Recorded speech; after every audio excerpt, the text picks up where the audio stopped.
Hey guys, welcome back to my channel. Thanks for joining. Be sure to like and subscribe. Quick video here on stains. I use, in particular, this is Varathane English Chestnut, one of my favorites that we use for our customers. This stuff works really good. I like the fast drying Varathane better, but that's a different video. This is all they had, so this is what I got to work with. So these three boards here are exactly the same color. So I just want to show you how you can manipulate this stain to, receive these different colors here. So first thing to know, of course, every time you're doing this, you can shake this up, or stir, I should say. Don't shake it, but you can stir, because a lot of times the sediments and everything will settle at the bottom. So especially if you're getting toward the very bottom of it, make sure that you might want to test it before you actually put on your piece, because it will produce a different color. So as you can see, these are all the same color. Okay, I gave this one a good shake, and this is about halfway, almost halfway to the can, and this is the dark color that it produced. Okay, it's the same wood, same select wood, same batch of wood that I got. Of course, every variance is going to be slightly different. Now, this is, of course, a big difference. So these look, a lot different. Obviously, this is a lot lighter, and this one here.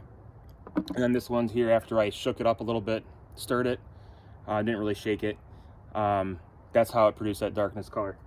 And then the lighter color here, that's from, I didn't even touch it at all. So it's been sitting for a few days. I just used it. I dipped my rag in the top, very top half of the stain to get this light color. So now this is very popular too. How do you get this sanded look? This is a really cool look. Everyone loves this. So it just has a nice look to it. Really pulls out the grain. How to do it? Easy. Once it dries, especially once it's dark like this, take my sander. And I'm gonna sand everything except the lines where the tiles are.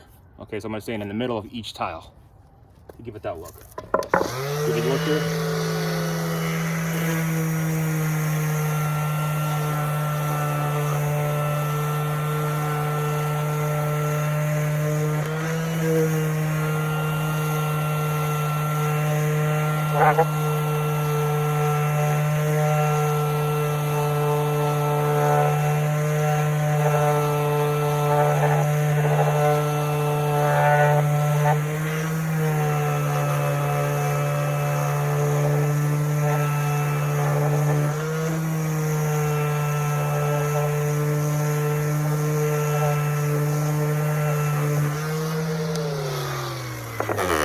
Yeah, now normally I'll use my mask and all my eyewear protection and all that good stuff, but just for the video, I'll show you how the stain can be manipulated just by sanding a little bit. So here's your color difference, variations, huge difference. So if I were to do the whole board, it's gonna give it the same look. So all in all, that's how the stains can be manipulated, just by using a little bit of sanding, and also by stirring it or not stirring it, using the very bottom of the can or the very top of the can.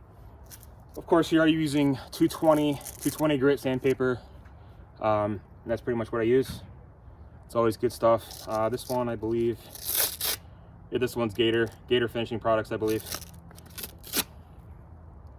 Oh no, I'm sorry, this is Diablo. Diablo's red, that's right. So Diablo sandpaper, 220, and what I use to get this good look.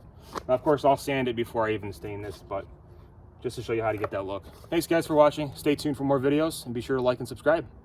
Take care.